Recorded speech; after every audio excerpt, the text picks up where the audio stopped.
하나님 말씀 마태복음 14장이 되겠습니다.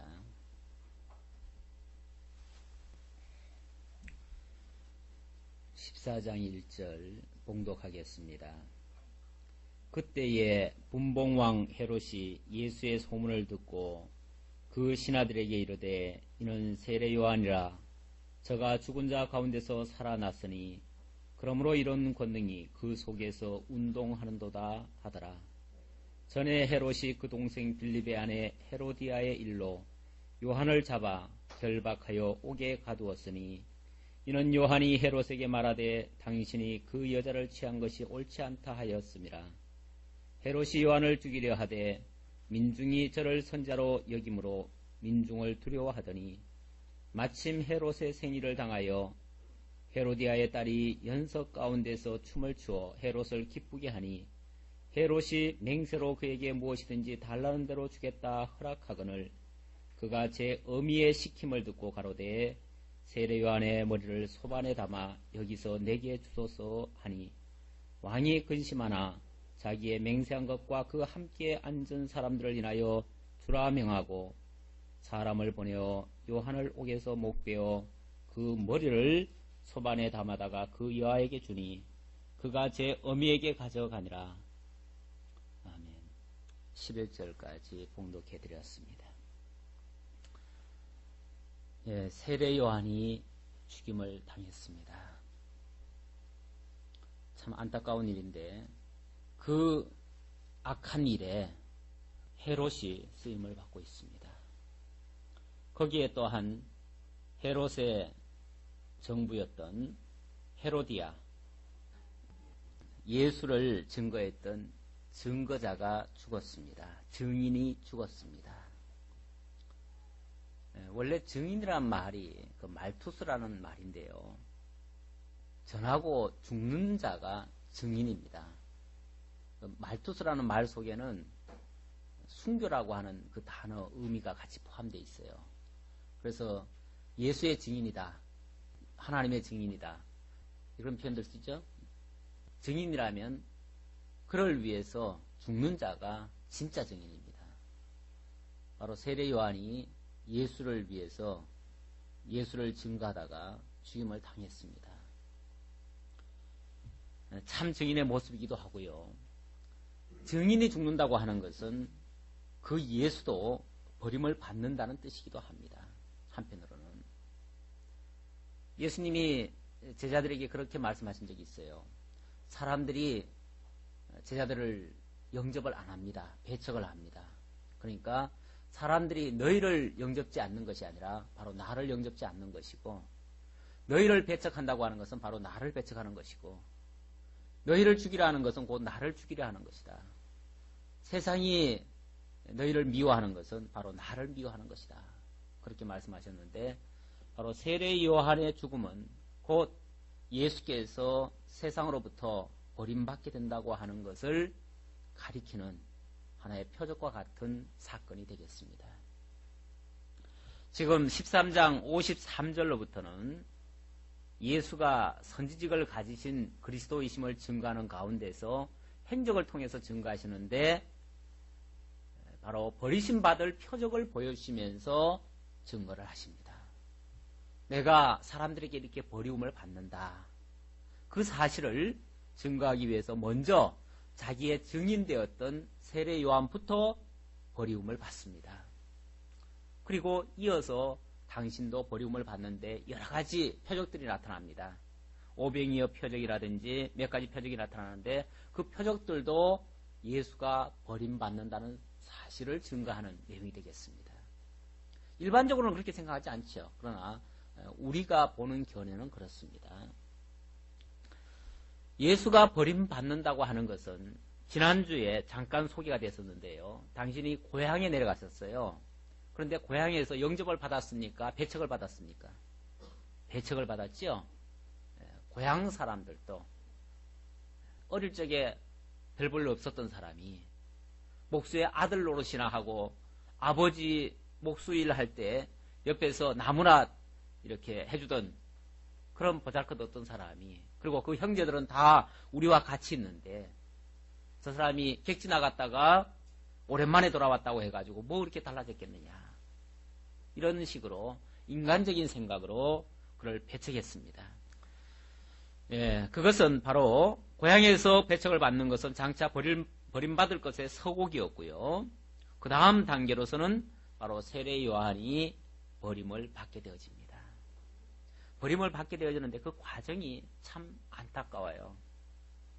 너무나 안타까운 모습으로 죽음을 당합니다. 죽임 당하는 그 과정은 그렇습니다. 그 당시에 분봉왕 헤롯이 다스리던 시대입니다. 이 성경에 보면 헤롯이 여러 명 등장해요. 총 6명이 등장합니다. 그래가지고 우리가 가끔 그 역사적인 그런 배경을 알지 못한 채 들으면은요, 이 헤롯이 어느 헤롯인지 알지를 못해요. 아버지 헤롯 대왕 있죠? 헤롯 대왕, 예수가 태어났을 때 예수를 죽이려고 했던 그 헤롯 대왕, 그런 BC 4세기, 그러니까 예수님이 태어나자마자 얼마 후에 죽임을 당했습니다. 오히려 자기가 죽었어요. 병에 걸려가지고. 예수 죽이려고 하다가 자기가 죽었어요. 헤롯이 사실은 부인이 10명이나 되거든요. 부인이 10명이나 되고 자식이 많아요. 많은데 그 가운데 이 성경에 나오는 그 자식들은 주로 3명이 나와요. 3명. 3명이 나오고, 그러니까 헤롯 대왕하고 헤롯의 아들 3명하고 또 헤롯의 그 손자, 증손자까지 나와요. 사도행전에 가면은 증손자까지 나오는데, 그래서 똑같이 헤롯이라고 그러니까 어느 헤롯인지 우리가 조금 헷갈리는데, 이때부터는 분봉왕이라고 그럽니다. 원래 헤롯은 분봉왕이 아니에요. 그 사람은 헤롯 대왕이에요. 로마 치하에 있었지만은 로마에게 아부를 해가지고 헤롯이 왕의 칭호를 받습니다. 로마에 굉장히 협력을 많이 해줬어요. 원래는 헤롯은 유대인도 아니에요. 헤롯은 원래 이두메 사람입니다. 이두메 사람인데, 원래 유대인 중에서 하스몬가에서 그쪽 지역을 침범해가지고 그쪽 지역 사람들을 전부 다 유대인화했습니다. 강제로 할례시켜버렸어요. 그래가지고 처음에는 그 사람들이 이방인이었지만 유대인이 된 겁니다. 그러니까 이두메 사람으로서, 원래는 에돔 족속이에요. 에돔 족속 이두메 사람으로서 유대인이 된 겁니다. 유대화된 거예요. 유대화된 거. 그러다 보니까 이 사람이 사실은 유대에 대해서 그렇게 호의적이지는 않아요. 유대를 이용하는 거죠. 유대를 이용해가지고 자기 정치적인 어떤 생명을 이어가기 위해서 로마에 아부를 하고 로마에 협력을 합니다. 그래서 이 헤롯 대왕뿐만이 아니라 헤롯 대왕의 아들들도 로마에 얼마나 적극적으로 충성을 하는지 몰라요. 그래서 로마를 위해서, 로마 황제를 위해서 도시들을 건설을 해가요. 물론 유대인들에게 환심을 사기 위해서 성전도 건축하고요. 원래 성전이, 솔로몬 성전은 무너지고 스룹바벨 성전이 세워졌는데 그 스룹바벨 성전은 그렇게 아름답지 않습니다. 뭐 포로 갔다 와가지고 새로 지었으니까 얼마나 잘 지었겠어요. 그냥 아무것도 없는 상태에서 지었으니까 보잘것 없지요. 그렇게 지어놓은 곳에다가 화려하게 금을 입히고 금으로 담도 쌓고 이래가지고 전부 다 금치장을 했어요. 그거 재건하는 데만도 86년인가 그렇게 걸렸어요. 총. 그렇게 오래 걸렸어요. 그러니까 예수님 당시가 40년 정도 걸렸는데 그때만 해도 제자들이 예수님 보고 와, 예수님 성전 참 멋있죠? 그랬을 때 예수님께서 저 성전이 얼마 못 가서 돌 위에 돌 하나도 남지 아니하고 다 무너지리라. 그렇게 예고를 했었죠. 그 뒤에도 계속 중건이 되었어요. 그래가지고 무려 86년 정도까지를 재건을 했어요. 그 아들 대에 이어가면서. 얼마나 멋지게 지었겠어요. 멋지게 짓고 준공하자마자 바로 파괴가 되어버렸어요. 로마의 티토 장군이 와가지고 진짜 돌 위에 돌 하나도 남지 아니하고 다 무너뜨렸습니다. 그리고 이 헤롯 시대는 다 끝이 났죠. 그때 가서는 다 끝이 났는데, 그러니까 헤롯이 그 할아버지 때부터 시작해가지고 증손자 때까지 약 한 100여 년간을 다스렸는데 그때 유대인들을 엄청 괴롭혔습니다. 지금 여기에 나오는 분봉왕 헤롯이라고 하는 것은 헤롯이 죽으면서요, 나라를 세 조각을 냅니다. 세 조각을 내가지고, 다 그러니까 이스라엘이라고 하지만은 이스라엘을 세 조각을 내가지고 자기 자식들 셋한테 나눠줘요. 그게 이제 원래 나눠주려고 나눠준 게 아니라, 처음에는 한 자식한테 주려고 했는데 로마에서 그걸 거부를 했어요. 거부하는 바람에 공평하게 나누라고 셋으로 쪼개가지고 서로 권력을 약간씩 견제해가면서, 원래 최고 지도자는요, 어느 한 사람에게 절대적인 권한을 잘 안 줍니다.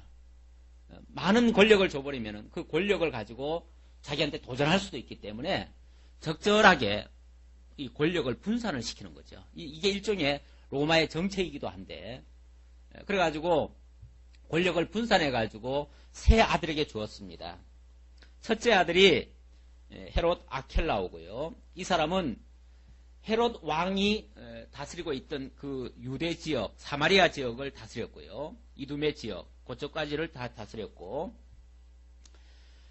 다스리긴 다스렸는데 유대인들의 그 반발을 막 억압을 하고, 또 유대인들이 그 헤롯의 대를 이어서 왕위를 계승하는 걸 원치 않았거든요. 그래가지고 데모를 했어요. 데모를 한다고 해가지고 한 3,000명을 학살을 시켰습니다. 그러다가 로마 정부한테 고소가 들어가가지고 로마 황제가 추방을 시켜버렸습니다. 아켈라오는 추방을 당했어요. 추방을 당하고, 지금 여기 나오는 헤롯은 분봉왕 안디바입니다. 안디바고, 그 다음에 빌립이 있고요. 빌립이라고 하는 사람, 여기 지금 이 빌립이라는 사람도 헤롯이에요. 헤롯 빌립이에요. 그런데 여기 헤롯 빌립은 왕은 아니고요. 분봉왕은 아니고, 빌립 1세라는 사람입니다. 빌립 1세. 그리고 빌립도 또 빌립 2세가 있어요. 또 분봉왕 하던 빌립 2세가 있어요. 그러니까 부인이 10명에다가 자식을 많이 낳았으니까 얼마나 복잡하겠어요. 근데 이게 상당히 재미가 있어요. 그 역사를 갖다 재밌다 그러면 좀 표현이 이상하지만, 지금 여기에 복잡한 이 가정사를 좀 이해를 해야, 로마 헤롯 가계를 좀 이해를 해야 이 부분 이해하기가 좀 좋습니다.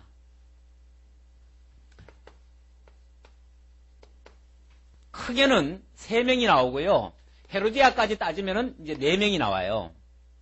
헤로디아도 헤롯 가계입니다. 헤롯의 손녀예요, 손녀. 손녀인데 이 헤로디아가 참 음녀예요, 음녀. 이 헤로디아는 누구의 딸이냐면 바로 아리스토블로 딸입니다. 아리스토블로는 분봉왕은 아닌데 이 헤로디아를 설명하기 위해서 얘기를 하는 겁니다. 아리스토블로의 딸이에요, 헤로디아가.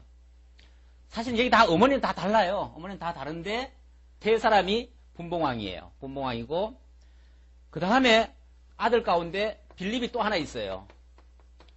이게 빌립 1세고 이게 이제 빌립 2세인데, 이 빌립 1세하고 헤로디아가 결혼을 합니다. 그러니까 삼촌하고 결혼하는 거죠.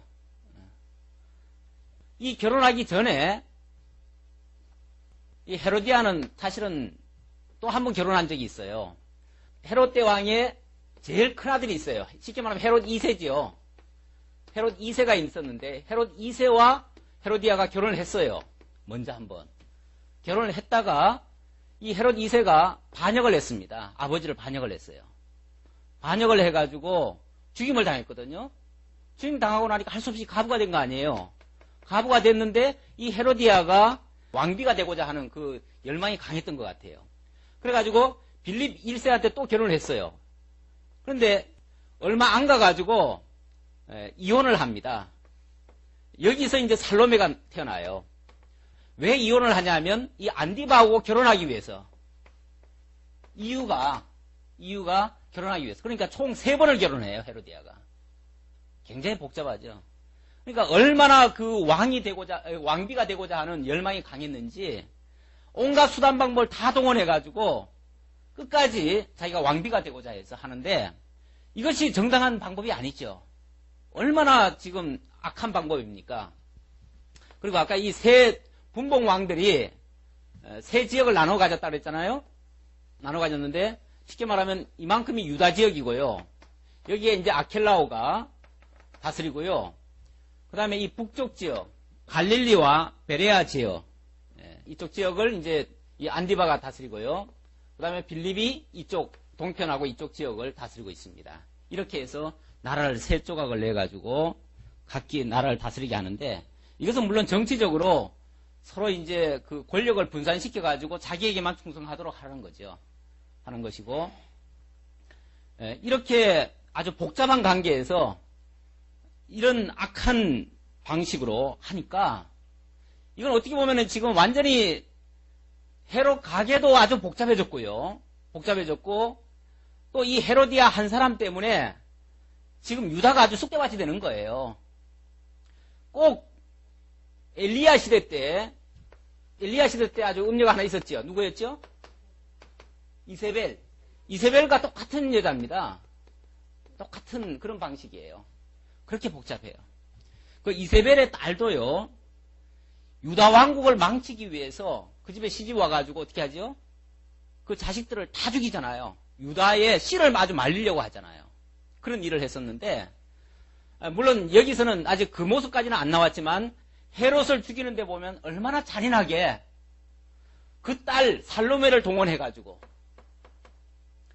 헤롯을 그렇게 죽이고 결국은 이 안디바가 나중에 예수님을 십자가에 못 박기 전날 재판했던 그 안디바입니다. 이 안디바가. 예수님은 이 안디바를 가리켜서 여우라고 그랬어요. 여우.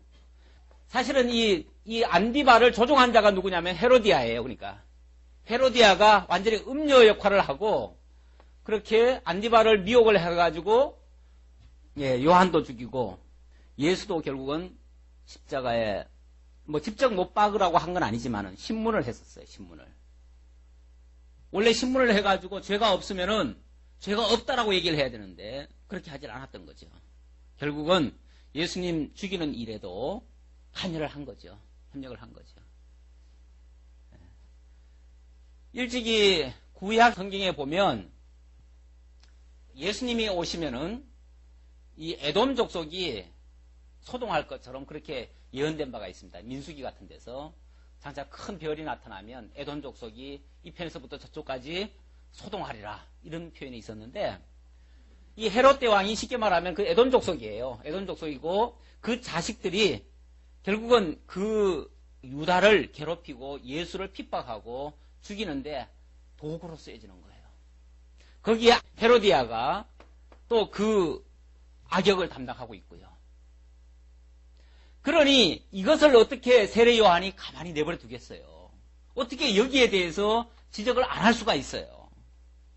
그래서 이 헤로디아를 향해서 비판을 했던 거죠. 헤로디아와 헤롯 안디바를 향해서 세례 요한이 비판을 했던 거죠.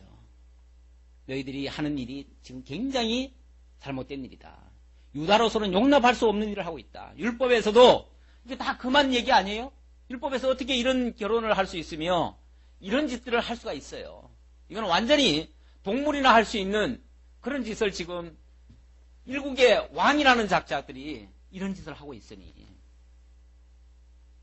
여기에 대해서 세례 요한이 강력하게 이제 비판을 하고 제동을 걸었는데 그것 때문에 세례 요한은 무참히 죽임을 당합니다. 그것도 이 헤로디아의 그 딸 살로메를 춤추게 해가지고 왕의 마음을 흔들어 놓고 그래가지고 결국은 어처구니 없이 죽임을 당하게 했죠. 간혹 요즘 이제 일부 교단에서 사실은 좀 이단 쪽에 있는 교단들이 그렇게 얘기를 하죠. 주로 그렇게 얘기를 하는데 쓸데없는데 관여했다가 남의 사생활에 관여하고 괜히 정치적인 문제로 관여했다가 개죽음 당했다고 그렇게 표현하는 사람들이 있어요. 신천지 쪽에서는 아주 노골적으로 얘기를 하더라고요. 세례 요한은 완전히 이거는 쓸데없는데 관여하다가 죽임당했다고. 그럼 뭐가 되는 거죠? 그러면 진짜 비참한 죽음 있죠? 아무것도 아니죠. 그렇게 죽었다면 그건 세례 요한을 욕먹이는 것이고, 세례 요한을 부정한다는 것은 곧 그가 증거했던 예수 그리스도까지 결국은 부정하는 결과가 되어져요. 세례 요한은 그 당시로서 선지자였습니다. 분명히 선지자였고, 선지자는 하나님의 이름으로 율법을 가지고, 그 당시는 아직 율법이 있을 때니까 율법을 가지고 그들을 율법에 의해서 저촉된 것을 지적한 거예요. 과거에 엘리야가 이세벨의 잘못을 갖다가 아합 왕에게 얼마나 지적을 많이 했습니까? 그것 때문에 엘리야가 얼마나 쫓겨다녔어요. 그렇죠? 여기저기 도망다니고 오죽하면 너무나 괴로워가지고 엘리야도 계속 쫓겨다니니까 너무나 괴로워가지고 하나님이요, 이제 너무 괴로우니까 내 생명 거두어 달라고 굴 속에 들어가가지고 숨어 살기도 하루 이틀이지 얼마나 힘들겠어요. 몇 년 동안 쫓겨다니면서 숨어 지내려니까. 그런 이제 호소를 했더니 하나님께서 까마귀 통해서 먹거리 갖다 주고, 그리고 놀라운 표적이 일으키고, 나중에는 750명의 그런 거짓 선자들과 대결을 해가지고 하나님의 살아계심을 보여준 그런 사건이 있었는데, 그것과 같은 모습이라고도 볼 수 있습니다. 어쨌든 세례 요한은 바로 예수를 증거하는 그런 측면에서 하나님의 나라가 왔음을 증거했고, 이들의 죄, 사실은 헤롯은 근본적인 잘못이 있는데 에돔 족속이 유대에 와가지고 유다를 다스리는 것 자체가 잘못이죠. 엄청난, 이 성경적으로 말하면 그거는 있을 수 없는 일이 지금 벌어지고 있어요. 그런데다가 아주 못된 짓을 하니까 그걸 책망을 했던 겁니다. 그런데 한편으로는 이 헤롯도 지금 요한이 자기한테 자꾸 그런 싫은 소리를 자꾸 하니까, 이거 아무도 못하는 소리죠. 감히 왕한테 누가 이런 소리를 하겠어요. 아무도 못하는 소리를 자꾸 얘기를 하니까 한편으로는 믿고, 미워서 일단은 감옥에 가둬놓긴 가둬놨는데 어떻게 할 수는 없었죠. 왜냐하면은 백성들이 다 그를 선자로 알고 있고 그를 추종하고 있는데 그걸 어떻게 하겠어요, 선자를. 그래가지고 어떻게 할 수가 없어가지고 그냥 놔두고 있었는데, 이 헤로디아가 옆에서 저런 놈은 죽여야 된다고, 그냥 두면 안 된다고, 그렇게 해서 죽게 하기 위해서 술을 먹여놓고 춤을 추고 그러다가 결국은 죽게 했습니다. 자, 그랬는데 12절 봅시다. 요한의 제자들이 와서 시체를 가져다가 장사하고 가서 예수께 고하니라. 이렇게 해서 요한은 죽임을 당했고 그 시체는 요한의 제자들이 가서 장례를 치렀습니다. 그런데도 예수님은 어떻게 하죠? 13절에 보니까 예수께서 들으시고 배를 타고 떠나사 따로 빈들에 가시니, 예수님의 행동은 조금 특이하죠. 그걸 들었으면 우리 같으면 어떻게 해야 돼요? 인사라도 가야죠. 예의라도 차려야 되는데 예수님은 보면 그렇게 하지 않죠. 그걸 다 들으시고 그리고 빈들로 가셨다 그랬어요. 어쩌면 아무도 없는 곳으로 갔지요. 그런데 사람들은 또 그런 것도 모르고 무리가 듣고 여러 곳로부터 걸어서 쫓아간지라 사람들은 또 다른 의미에서 예수를 쫓아왔습니다. 예수께서 나오사 큰 무리를 보시고 불쌍히 여기사 그 중에 있는 병인을 고쳐주시니라. 많이 쫓아왔는데 그 가운데서는 많은 병자들도 있었다. 그래서 예수님이 그들을 불쌍히 여기시면서 그들을 다 고쳐주셨다. 아까 뭐 하나 빠졌는데, 헤롯이 이렇게 사람을 정말 죄 없는 의인을 죽여놓고 불안에 떨었습니다. 죄가 없으면요, 어떤 일 앞에서도 당당할 수 있는데 죄가 있으면 작은 일에도 놀라고 작은 일에도 두려워 떱니다. 바로 이 예수님의 소문을 듣고, 그러니까 헤롯을 죽인 다음에 예수의 소문을 들은 거예요. 이 헤롯이 들었는데 막 예수가 여기저기 다니면서 온갖 역사를 다 일으킨다더라. 그 소리를 듣고 예수에 대해서는 전혀 모르니까, 내가 선지자 요한을 죽였는데 혹시 요한의 유령이 살아가지고 저 예수라는 자 속에 들어가가지고 역사하는 거 아닌가. 왜냐하면 사람들이 요한을 자꾸 선지자라고 하니까 그런 일이 아닌가 해가지고 그것 때문에 두려워 떨었다 그랬습니다. 네, 그런 일이 하나 있었는데 제가 말씀을 안 드려서 잠깐 말씀드리고 넘어갑니다. 예수께서 나오사 큰 물을 보시고 불쌍히 여기사 그 중에 있는 병인들을 고쳐주시니라. 저녁이 되매 제자들이 나와 가로되 빈들에 왔는데 사람들이 많이 모여들었어요. 그 병을 고쳐주고 또 말씀 또 전하고 이러다 보니까 밤이 됐어요. 저녁때가 됐어요. 저녁때가 되니까 제자들이 은근히 걱정이 되는 거예요. 저녁때가 됐으면은 사람들 빨리 집으로 돌려보내야 될 거 아니에요. 안 돌려보내면은 그 광야에서 어떻게 하겠어요? 그러니까 자기네들이 어떻게 할 수도 없으니까 예수님께 가가지고 예수님께 말씀을 드리는 거예요. 15절. 저녁이 되면 제자들이 나와 가로되 이곳은 빈들이요 때도 이미 저물었으니 무리를 보내어 마을에 들어가 먹을 것을 사 먹게 하소서. 예수께서 가라사대 갈 것 없다. 너희가 먹을 것을 주어라. 예수님의 표현이 어떻게 보면 굉장히 차죠? 갈 거 없대요. 그리고 너희가 먹을 것을 주래요. 근데 제자들이 뭐가 있습니까? 아마 전혀 없었던 건 아니고 조금은 있었던가 봐요. 그래서 이렇게 표현을 합니다. 제자들이 가로되 여기 우리에게 있는 것은 떡 5개와 물고기 2마리 뿐이니이다. 저희에게 있는 거라고는 이것이 전부입니다. 아마 제자들도 가면서 여기 잠깐 할 거 그것만 준비해 왔지 이렇게 밤이 되도록 사람들과 같이 있을 줄은 몰랐겠죠. 잠깐 나왔다가 간이 요기를 하고 그리고 들어가서 또 먹을 생각을 했겠죠. 그랬더니 가라사대 그것을 내게 가져오라 하시고 무리를 명하여 잔디 위에 앉히시고 떡 5개와 물고기 2마리를 가지사 하늘을 우러러 축사하시고 떡을 떼어 제자들에게 주시매 제자들이 무리에게 주니 다 배불리 먹고 남은 조각을 12바구니에 차게 거두었으며 먹은 사람은 여자와 아이 외에 5,000명이나 되었더라. 저희에게는 이거밖에 없는데요. 그걸 가져와라. 그러더니 사람들을 다 잔디밭에 앉힙니다. 앉히고 나서 예수님이 축사를 하시더니 떡을 떼기 시작합니다. 떼어서 담아주시는데 그 앉아있는 사람이 다 먹고도 12바구니가 남았다. 그것도 먹은 사람은 여자와 아이 외에 5,000명이나 되었다 그랬습니다. 그러니까 여자와 아이까지 포함하면 얼마나 되겠어요? 아마 이런 데는 여자들이 더 열심히 내죠.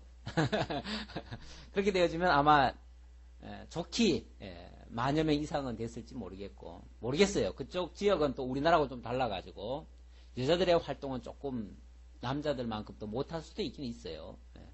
그래서 여자들이 좀 적었을 수는 있지만은 어쨌든 그래도 여자와 어린아이를 빼고도 5,000명이나 되었다. 엄청나게 많은 숫자죠. 5,000명도 많은데 거기다가 여자와 아이들도 또 있었다. 이게 뭘 의미하는 것일까? 뭘 의미하는 것일까? 일단 이 사건을 어떻게 이해를 하는가를 조금 살펴봐야 되는데 자유주의 계통에서는요. 이것은 실제 이런 표적이 일어났다고 얘기를 하지 않습니다. 표적이 일어났다고 얘기를 하지 않고 이것은 먼저 예수님의 제자들이 솔선수범을 해가지고 거기에 감복을 받은 사람들이 다 거기에 동참을 했다. 이런 식으로 생각을 합니다. 그리고 보수계통에서는 이걸 또 어떻게 생각하냐면 그 사람들은 하나의 기적으로 여깁니다. 기적의 역사가. 믿음으로 기적의 역사가 일어났다. 이렇게 보통 봅니다. 특히 거기에다가 떡 5개와 물고기 2마리. 여기는 자세히 그렇게 표현이 안 나왔는데 어디를 보고 그러는지 어린아이가 가져온 거라고 그렇게 얘기를 해요. 그러니까 어린아이가 떡 5개와 물고기 2마리를 자기 도시락으로 가져왔는데 그걸 꺼내놓으니까 거기서 엄청난 놀라운 역사가 일어났다.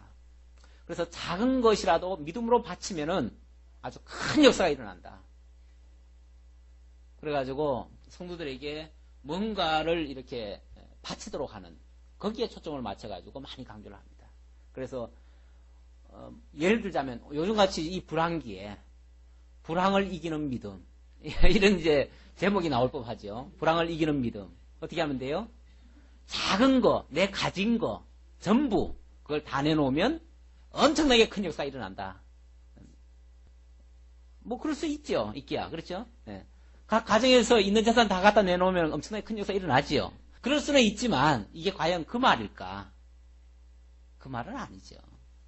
그 말은 아니고, 또 아까 자유주의자들이 얘기한 것처럼 지난번에 김수환 추기경 그 장례식 때 가톨릭 대학장이 나와가지고 제가 강론한 거 직접 들었거든요. 들었는데 그분 같은 경우도 김수환 추기경이 왜 안구를 기증했잖아요. 그걸 가지고 이제 얘기를 하면서 바로 이 오병이어 이 역사를 얘기를 하더라고요. 이 오병이어 사건도 사람들은 자꾸 이 뭐 신기한 걸로 여기는데 그게 아니고, 거기에 제자들이 먼저 솔선수범해서 자기가 가지고 있는 전부 그걸 딱 내놓으니까 모두가 다 감복해가지고 너도 나도 자기만 몰래 먹으려고 숨겨왔던 거 다 꺼내놨다는 거죠. 다 꺼내놓고 같이 쭉 펼쳐놓고 먹으니까 남을 거 아니에요. 그렇죠? 예. 혼자 먹으면 다 먹을 거, 왜 같이 먹을 때 조금 덜 먹을 수도 있고 아니면 좀 더 싸가지고 온 사람도 있잖아요.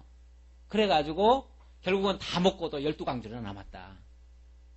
그래서 김수환 추기경 그 눈 하나 바친 것이 이제 이게 하나의 솔선수범이 돼가지고 오병이의 역사가 일어날 것이다. 물론 뭐 사람들에게 그 선한 일을 하기 위한 장려 차원에서 이 기독교를 떠나서 장려 차원에서 그렇게 말하는 것은 우리가 이해할 수 있어요. 그러나 이 성경을 보는 시각은 잘못된 거죠. 이 성경은 그렇게 보면 안 되죠. 그걸 떠나서 사회적으로 이 한 사람의 기증이 여러 사람에게 감동을 주어가지고 같이 동참하게 하는 것은 가능합니다. 그거는. 그러나 이 성경을 보는 시각은 아주 잘못된 거예요. 그게 소위 자유주의 계통의 해석법입니다. 우리는 어떻게 볼 것인가? 우리는 기적도 아니고 우리는 표적으로 봅니다. 표적. 표적이란 말은 예수가 그리스도이신 증거, 표가 되는 이적, 그런 뜻이에요. 표가 되는 이적이 바로 표적인데 예수가 그리스도이심을 증거하기 위한 표적이다. 증거다. 그리스도에 뭘 증거하기 위한 건가? 그리스도가 버리움 받을 것을 증거한 것이다. 그리스도가 떡이 떼어져서 수많은 사람을 먹였죠. 먹여서 생명을 살렸죠. 그것과 같이 예수 그리스도 당신이 죽어짐으로써 마치 한 알의 밀알이 땅에 떨어져 썩어 죽듯이 죽어짐으로써 많은 사람들의 생명을 살린 것 같이 예수 그리스도가 축사했다고 그러는데 결국은 하나님께 바쳐드리는 그런 모습입니다. 예수 그리스도가 온전한 제물로 하나님께 바쳐짐으로 인해서 모든 택한 백성들이 구원 얻게 될 것, 그것을 가리키고 거기에 또 남은 12조각이 있죠. 남은 12조각. 이것은 거두어다가 따로 보관을 합니다. 누구 주려고요? 네. 이제 영적으로 말하면 그게 이방인 주려고요. 이방인들을 위한 양식으로 예수가 바로 생명의 떡으로 버려질 것을 가리킨 것이다. 여기에 대해서는 예수님 자신이 소개를 해요. 그 요한복음 6장 50절 그쪽쯤에 가면요. 예수님 자신이 바로 이 얘기를 하시면서 내가 산떡으로 하늘에서부터 내려왔다. 너희를 위해서 희생하기 위하여 내가 산떡으로 내려왔다. 그래서 내 떡을 먹는 자는 내가 주는 이 떡을 먹는 자는 영생을 얻을 것이다. 바로 영생의 떡으로 하늘에서 오신 그리스도이심을 증거하는 내용이 되겠고 여기서 남은 것은 곧 유대인들 뿐이 아니라 이방인들까지도 먹고 살게 할 것을 이 생명의 양식으로 먹고 살게 할 것을 가르쳐 주시는 그러한 희생의 표적이에요. 바로 떡이 떼어진다고 하는 것 자체가 희생이에요. 희생. 그걸 희생을 가리키는 거예요. 자, 그렇게 하고요. 자, 22절입니다. 22절로부터 33절까지 바다 위를 걸으시는 표적으로 예수가 버려지시는 그리스도이심을 증거하고 있습니다. 22절 예수께서 즉시 제자들을 재촉하사 자기가 무리를 보내는 동안에 배를 타고 앞서 건너편으로 가게 하시고 무리를 보내신 후에 기도하러 따로 산에 올라가시다. 저물매 거기에 혼자 계시더니 많은 사람들이 예수께 왔어요. 여자와 아이 외에도 5,000명이나 되는 사람이 왔어요. 우리 같으면은 그렇게 많은 사람들이 당신을 보러 왔고 당신을 쫓겠다고 하면 그 사람들 데리고 같이 갈 것 같아요. 그렇잖아요? 얼마나 귀한 사람들이에요. 자기를 따르겠다는데. 근데 예수님은 오히려 그들을 다 어떻게 하고요? 사실은 그들 가라고 하면 가겠어요? 안 가잖아요. 안 갈 거 아니에요. 그러니까 제자들 보고 빨리 재촉하사. 재촉했다는 말은 빨리 이 자리를 벗어나라는 얘기죠. 그렇죠? 빨리 벗어나라. 벗어나서 아예 멀리 벗어나는 길은 뭐냐면은 배를 타고 아예 그냥 쫓아올 수 없는 곳으로 가버리는 거죠. 예수님이 제자들 보고 빨리 배를 몰고 저 건너편으로 가라는 거예요. 많은 사람에게서 어떻게 보면 멀어지는 거죠. 멀어지는 거예요. 지금 거기에 모여든 사람들이 영적으로 말하면 바로 유대인이라고 친다면 그 유대인들로부터 예수님이 멀어지시는 거예요. 멀어지시고 그리고 제자들을 보내신 다음에는 당신 혼자 산으로 올라가셔요. 아마 제자들하고 같이 가면 그들도 다 따라올 거예요. 그러니까 제자들은 건너편으로 보내버리시고 예수님만 혼자 그냥 산으로 올라가셨어요. 그러니까 더 이상 아무도 못 따라오죠. 올라가시다. 저물매 거기 혼자 계시더니 배가 이미 육지에서 수울이나 떠나서 바람이 거슬림으로 물결을 인하여 고난을 당하더라. 그런데 이 배가요. 제자들을 태운 배죠. 제자들을 태운 배가 이제 건너편을 가기 위해서 목적지를 향해서 쭉 가는데 이제 밤중이 되는 거죠. 밤중이 됐고 잔잔하던 바다가 갑자기 풍랑이 일기 시작해요. 자, 그래가지고 밤새도록 제자들이 아주 고통을 당했어요.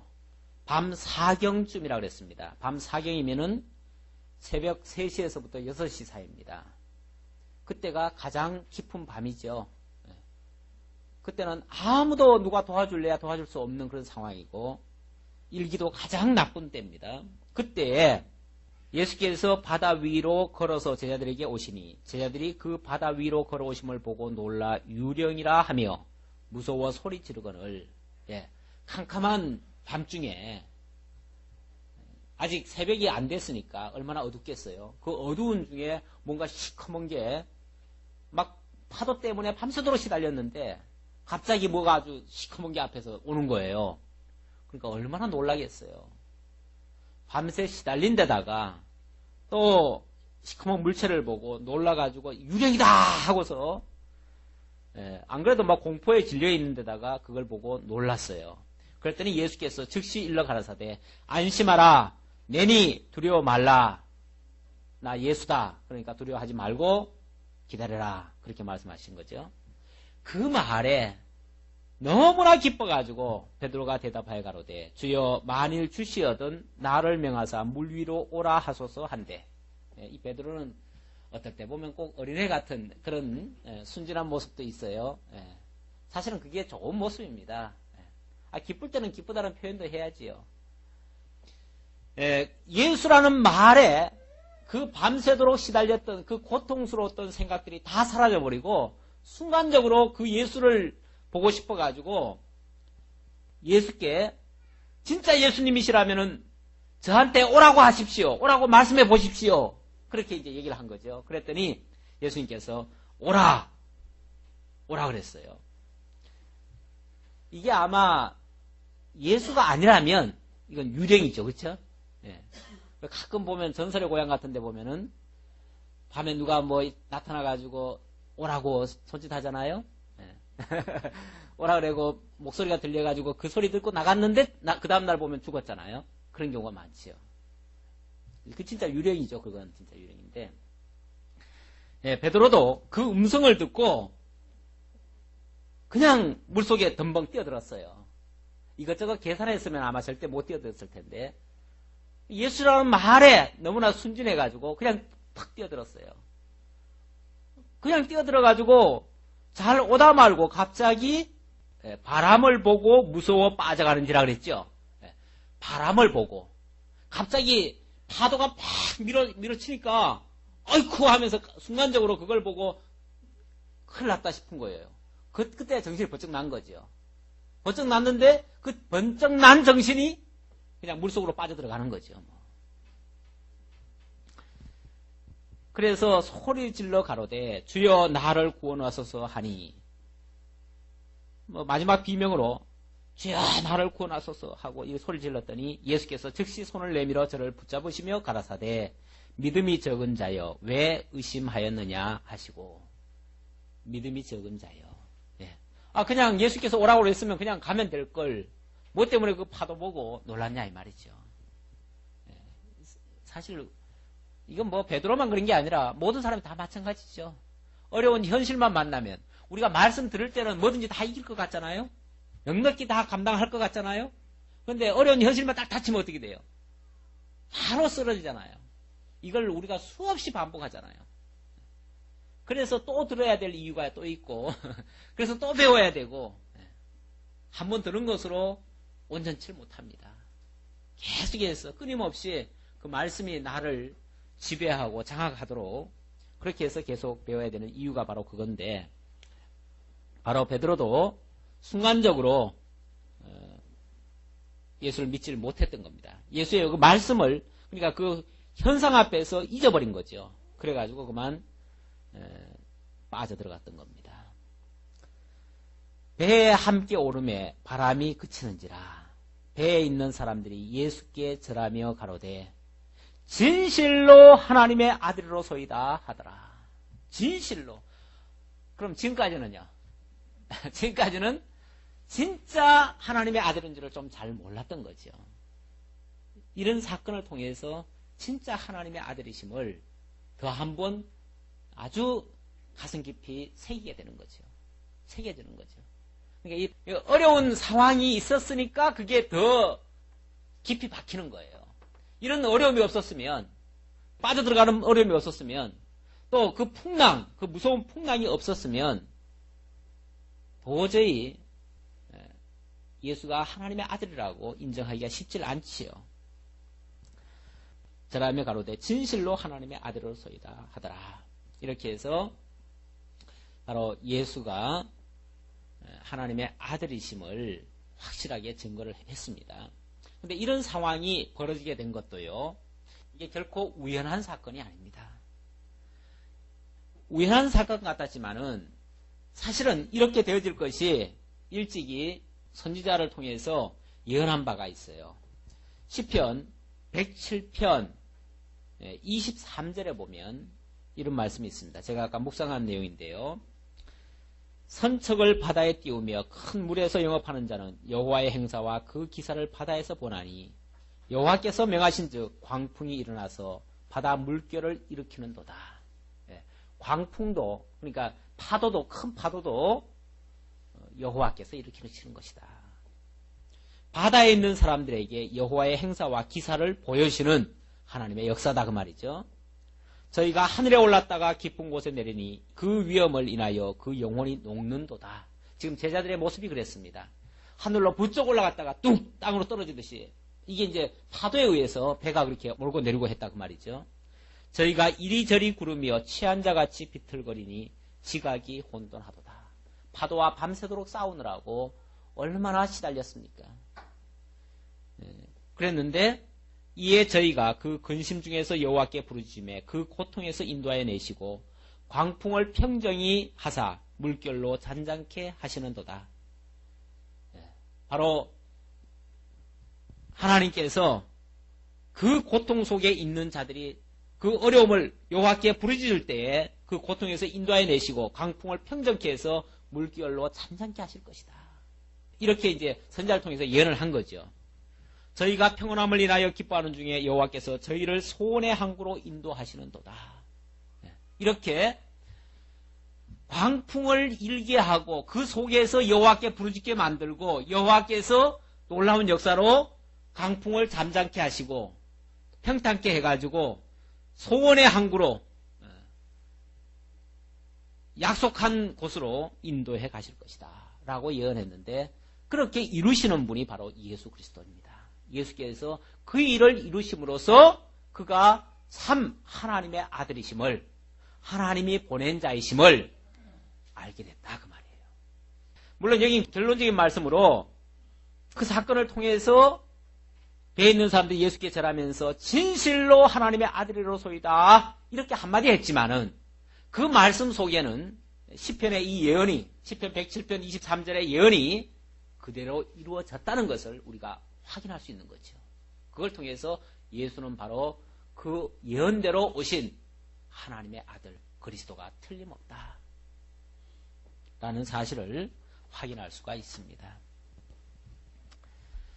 저희가 건너가 게네사렛 땅에 이르니 그곳 사람들이 예수신 줄 알고 그 근방에 두루 통지하여 모든 병든 자를 예수께 데리고 와서 다만 예수의 옷가에라도 손을 대게 하시기를 간구하니 손을 대는 자는 다 나음을 얻으리로다. 얻으니라. 다 얻었다. 이런 놀라운 역사들을 앞에서도 이미 했기 때문에 그런 소문들이 예수가 가는 곳마다 소문이 퍼지기 시작합니다. 그래가지고 사람들이 다 오면서 심지어 예수의 옷가에만 손대도 낫는다.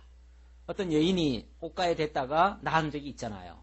그런 소문이 도니까 예수께 가까이 가기만 해도 낫고 이렇게 얘기를 했는데 지금 이 건너편 게네사렛 지역은요 사실은 이방 땅입니다. 이방 땅 게네사렛 지역은요.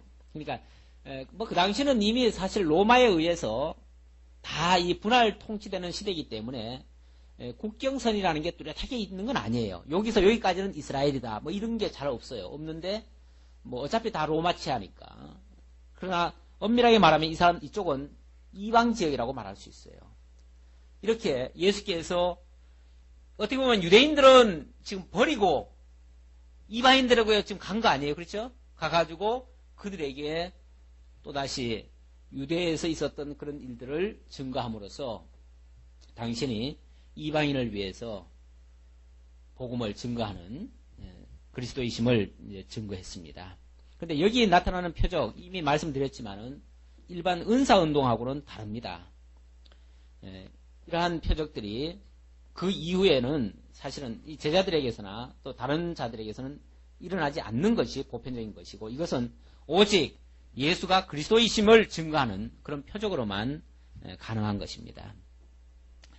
그리고 물론 여기서는 예수님이 이제 그 표면적으로 말하면은 예수님이 유대인들을 떠난 거죠. 떠난 것 같은데 예수님이 요한복음에 말할 때는 뭐라고 표현하시냐면 그 오병이어 떡을 먹고 배부른 까닭에 찾아온 사람들이 다 떠나갔다 이렇게 표현을 해요.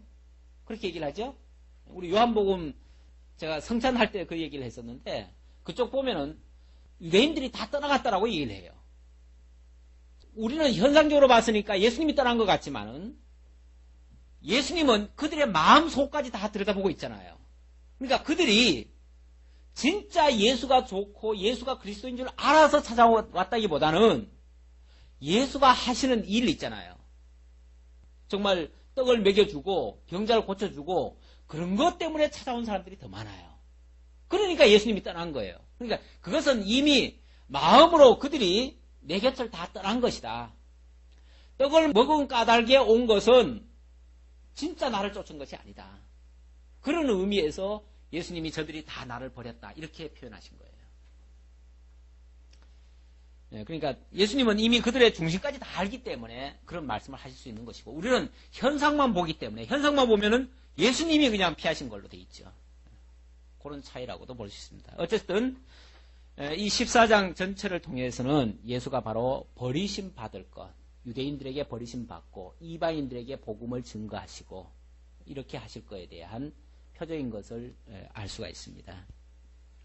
처음에 그 세례 요한이 그렇게 죽은 것도 세례 요한이 예수님의 증인이었으니까 증인을 죽인 것도 바로 예수님이 버려질 것에 대한 그런 예언적인 말씀이고요. 그래서 이 말씀들은 전부 다 예수가 버림받으실 그리스도이신 것을 증거한 내용인데, 그 버리심 받은 것이 오늘 이방인된 우리들에게는 엄청난 또 은혜라는 사실이 우리로서는 참 감사한 일입니다. 그들이 버리지 않았더라면 우리가 어떻게 그 예수를 우리의 주님으로 영접할 수 있겠습니까? 그런 의미에서 유대인들이 버린 것도 우리에게는 엄청난 큰 은혜다라는 사실까지 말씀드리고 오늘 내용을 마치겠습니다. 기도하겠습니다. 아버지 하나님 감사합니다. 마태복음 14장을 통해서 예수께서 버림받으시는 그리스도이심을 알게 해주시고, 그 버림받으신 것이 오늘 우리에게는 또한 엄청난 은혜였음을 다시 한번 기억하고 감사를 드립니다.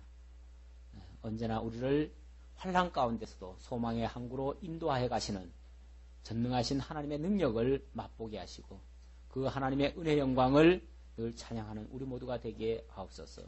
함께 주오심을 감사드렸고 예수님의 이름으로 기도하옵나이다. 아멘.